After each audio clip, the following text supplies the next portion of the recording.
Hi, I'm Atul and welcome to EcoExpert TV. I'm delighted to be joined by a few people here to talk about renewable energy. We've got Chris, Lottie and Elizabeth. And to start off the discussion about renewable energy, I'd like to let viewers know about a product that I've been really impressed with, and it's called the Power Monkey. And it's just a small little portable solar panel basically, and you can use it to carry it around with you and use it to charge up your mobile phone or iPad, and you can use it to keep your items charged on the go. So that's one example, but of course there's lots of other examples. And Elizabeth, if we start with you, you're from Advocates for International Development, and you're obviously concerned with keeping people out of poverty in the third world. And you've got is it a solar panel stove that you've got in development?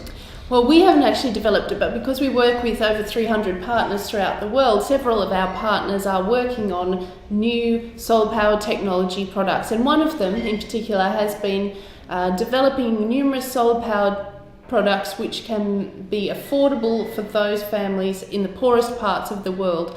For example, a solar-powered stove that can be used as a replacement for environmentally damaging and potentially harmful to people's health products like those using batteries and kerosene and coal. And so they've developed some new products which we have then supported by providing lawyers to provide free advice on how to set up contracts, set up intellectual property protection, and also sell the carbon credits, importantly, so that they can finance the work that they're doing and ensure that those products are affordable to the families that need them. That's great. So that's using those carbon credits to make the products affordable for people in the third world. That's exactly. Excellent. Mm-hmm. And Lottie, what's your thoughts on the idea that with the shift to renewable energy, people will have to adopt new technologies and get used to that? What do you think about this issue? Well, my only example is in fact in Uganda, where we are building a nursery school and a home for people. And the idea is that they should use a solar cooker.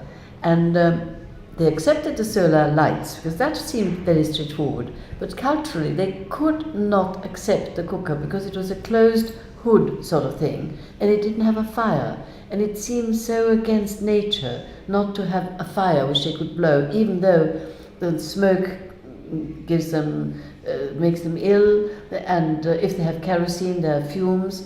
They still couldn't quite accept it, and there's a definite cultural resistance against some of the new things, unfortunately.